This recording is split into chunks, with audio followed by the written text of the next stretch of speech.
किसने बड़े कमाल की बात की है कि हम ही प्रभु तक नहीं पहुंचते, वरना प्रभु हमसे मिलने के लिए प्रतीक्षा करते हैं। નમસ્તે મિત્રો, હું છું મહેન્દ્રસિંહ ખેર અને તમે જોઈ રહ્યા છો નક્ષત્ર અને નેચર. આજે આપણે જોઈશું પ્રાચીન સમયની એક સુંદર મજાની વાર્તા જે તમારા જીવનમાં ખૂબ જ ઉપયોગી થશે. તો ચાલો મિત્રો જોઈએ વાર્તા. ઘણા વર્ષો પહેલા એક સુંદર મજાનું અવધનગર નામનું રાજ્ય હતું.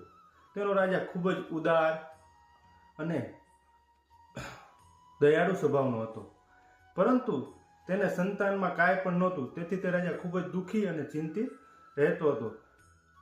તે વિચારતો હતો કે મારા ગયા પછી આ રાજ્યનું કોણ, આ રાજ્યનો સાચો ઉત્તરાધિકારી કેવી રીતે શોધવું. આ પ્રશ્ન તેને સતત મૂંઝવતો હતો. આ પ્રશ્ન લઈ તે પોતાના રાજગુરુ પાસે ગયો અને રાજગુરુને કહ્યો. રાજગુરુએ કહ્યું કે રાજા, તમે મૂંઝાશો નહીં. તમારી પ્રજામાંથી યોગ્ય વ્યક્તિ શોધી તેની પરખ કરી તેને ભાવિ રાજા જાહેર કરો. આ સલાહ રે રાજા પોતાના મહેલ તરફ પાછો વળ્યો અને વિચારવા લાગ્યો કે યોગ્ય વ્યક્તિ શોધવો કઈ રીતે.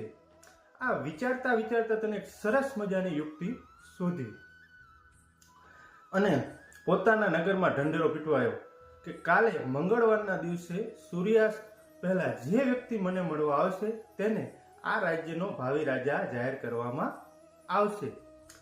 આ વાત સાંભળતા જ મંત્રીને ખૂબ જ સામાન્ય લાગી અને કહ્યું, રાજાજી, આ જાહેરાત થતાં જ નગરજનોના તમામ વ્યક્તિઓ કાલે તમને મળવા દોડી આવશે.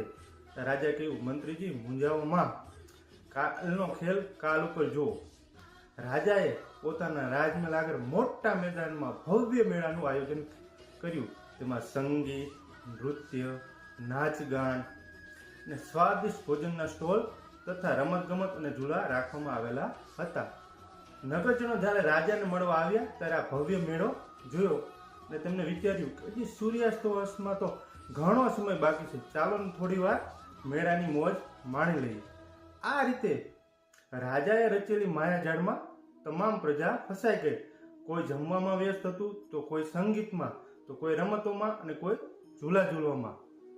પરંતુ આવી જ સ્થિતિમાં એક યુવાન એવો હતો જે આ મેળાથી આકર્ષાયા વગર પોતાનો લક્ષ્ય રાજાને મળવા જવાનું છે તે ધ્યાનમાં રાખી તે આગળ વધવા લાગ્યો અને મહેલ તરફ પહોંચ્યો. મહેલે દ્વારપાળે તેને રોક્યો અને કહ્યું, ક્યાં જવું છે? તો યુવાને કીધું કે મારે રાજાને મળવું છે. અને દ્વારપાળે પૂછેલા પ્રશ્નો તેને યોગ્ય જવાબ આપી અંદર પ્રવેશ મેળવી લીધો. યોગ્ય સમયે તે રાજમહેલ પહોંચી રાજાને મળવા પહોંચ્યો અને રાજાને કીધું કે રાજાજી, હું તમને મળવા સીધો દોડી આવ્યો છું.